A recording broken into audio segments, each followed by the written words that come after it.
have another episode of CM Punk is a Whiny Crybaby. This is a concurrent series that will be airing every single week.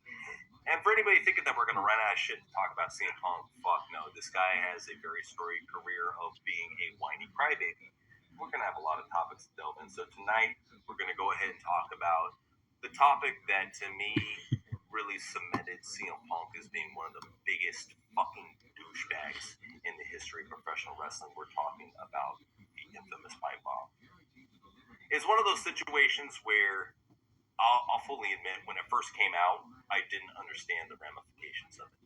I was like, okay, well, here's this guy cutting a kind of cool promo that's pulling back the curtains and showing people what's on the other side. So there was something to look forward to.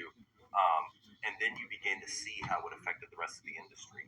You know, it really became one of those situations where it's like, okay, well, why is this affecting it so badly? Why is it causing all these wrestlers to have egos? I mean, it really got to the point where, like, you saw the pipe bomb get ripped off multiple times after that. And then most of the time, it was with these fucking cosplaying wrestlers that we have nowadays, whether it be like a Kevin Owens or fucking Seth Rollins even. Yeah. Adam Cole. Yeah, I mean, Adam Cole especially. I mean, he is a shitty CM Punk ripoff. Right. I never understood the big deal with this guy. It really, yeah. I mean, I just don't see the big deal with him at all. But with CM Punk, it was one of those things where with the pipe bomb, we didn't fully understand the ramifications of how bad it was until, I want to say, Triple H took over NXT. Well, the problem with the pipe bomb is that it really exposed a lot of what needed to be hidden, but then it changed the industry in a bad way because maybe I should go back to New Japan, maybe I should go back to Ring of Honor. By doing that, it really did begin to put pressure on WWE. Okay, now you need to start paying attention to Ring of Honor and WWE. Unfortunately, Triple H did. I mean, even in the Cole Cabana interview, he was like, maybe I'm going to go over to PWG and work with the Bucks. You know, I got to say this, with how many WWE fans there were back in, it was like 2011, the summer of Punk pipe bomb. Yeah. There were a lot of people probably in that crowd watching at home that didn't know what NJPW or Ring of Honor was. Oh, no. And then after hearing that, what's Ring of Honor? What's NJPW? And then they get into their nerd group bubble, they go online and say, oh, you didn't see Kazuchika Okada versus Tetsuya Nagaba in front of 200 people in a sweaty bingo hall. No, I didn't. Fuck you. You didn't say, well, then you're not a real wrestling fan. Oh, fucking Mark. Okay, well, I'm happy not to be a pro wrestling fan if that's the case. It's fucking bullshit in my opinion that Punk really got off the hook with that shit. All the fucking damage he did, this is like Triple H levels of damage that this fucker did. And if anything, the pipe bomb is praised by these fucking nerds. And because it influenced the nerds to want Ring of Honor and to want New Japan, then Triple H began to say, okay, well, who am I going to appeal to? Okay, these sparks, what's left. Maybe I need to sign guys from Ring of Honor or New Japan, and he did. And he put them in prominent positions. Oh yeah, well, every single one of them, whether it be Samoa Joe, Adam Cole, Tommaso Ciampa, Samoa Joe, Johnny Gargano, Kevin Owens, Sami Zayn. The list goes on. Shinsuke Nakamura, Finn Balor, Kenta was a flash in the pan. He was one of the biggest fucking failures of Triple H. And speaking of Kenta, this is something that also doesn't get mentioned. The fact that CM Punk bit his fucking get up and his finisher when he first came into WWE off Kenta. Yeah, no, absolutely. And then there's another thing the pipe bomb that pissed me off. It's when fans the fucking going to me asking me for an autograph at 5 a.m. because I'm too fucking lazy to get a real job. Asshole, they're wanting to give you money. Right? They care about you. Right. And that's the funny thing too, is this fucker is so ungrateful. Like, you'll always hear stories about wrestlers going out of their way and being friendly to people when they see him out in public. Punk, for whatever reason, he feels the need to just be a completely entitled asshole to people, and he still gets praised. Still to this day, for as big of an asshole as he is, he still gets praised. But my thing with the pipe bomb, like, why it really, really frustrated me beyond, just changing the fans and these fucking hardcore indie-loving dork smarks, beyond that was the fact that it gave these fucking Haminator jobbers, people that would have been opening up shows back in the day, would have been enhancement talent, would have been fucking nobodies, gave them ego. Yeah. To the point where they said, okay, well, I don't have to actually have a character now. All I got to do is go back and pull back the curtain. Well, there's that, and then there's also, CM Punk drawing attention to Ring of Honor or New Japan. Before that, WWE didn't give a fuck what they had to think about guys from Ring of Honor or New Japan. CM Punk was the very first guy to mention Ring of Honor on WWE TV. No, because no one ever did. Because nobody gave a shit. Nobody fucking cared about Ring of Honor. No. And they never will, because Ring of Honor is a fucking dead shithole. Yeah, it's a zombie shithole now, but It's fucking dead. I mean, the fact that Tony gutted the roster and he's using it for a library, that tells you right there, Ring of Honor is fucking dead. But the point of the matter stands is that CM Punk put this fucking podunk indie on a pedestal. Why? You know why he did it? Because they kissed his ass and they made him a god. Because Gabe Sapolsky, that alleged pedo, went and fucking put CM Punk on a pedestal and made him this fucking pro wrestling god. Notice how he never said positive shit about TNA during his run there. Why? Why? Because they made him a mid-carder, as he should have been. it's all about me, you fucking hearts. The only good thing to come out of his whole stint in Impact was his feud with Raven. That was it. Besides that, the guy was a flash in the pan in fucking Impact. He was a flash in the pan in any other company that he's been in. It was only in Ring of Honor and WWE where he got his dick sucked. That's true. And I gotta, defend the point that we made multiple times, and I still believe it. It's, CM Punk awakened a lot of the smarts to Ring of Honor or New Japan, but here's the problem. WWE management still made the decision to cater to them, right? They chose to do that. Well, and you can see it with how Punk is nowadays. What is he doing? He constantly kisses the ass of all these up-and-coming indie dorks that get signed to Ring of Honor. Signed to AEW. Always kisses their ass and is like, oh, they're the future. Danhausen, he's going to be the next big star. I got to pose in a picture with him. Right? It's just kiss-ass shit. He's a leech. He's a fucking leech. He's a communist piece of shit sellout fucking leech that feels the need to latch onto anything that's somewhat relevant so he can be cool and hip. Pathetic. He really is.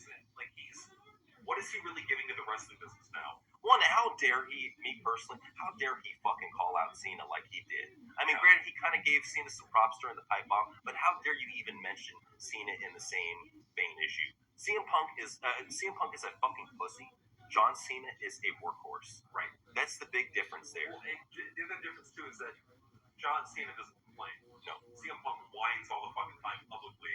Oh, yeah. Very unprofessionally. And that's the other thing, too, is that he's very unprofessional.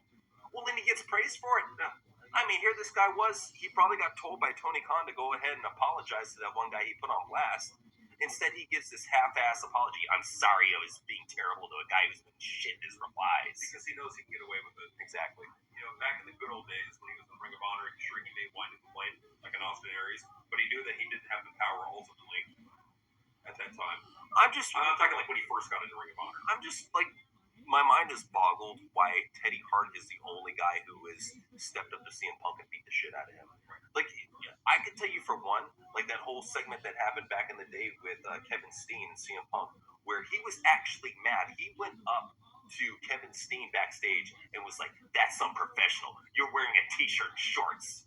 That's unprofessional. Here this fucker was wrestling in basketball shorts, and he's telling Kevin Steen, oh, you can't go out there and wrestle in a t-shirt and shorts. That's unprofessional. You started that shit, motherfucker. Yeah. You're the one who looks like a fucking backyard wrestler out there doing that shit in your fucking shorts. He's just following suit. Credit to Kevin Steen and now Kevin Owens.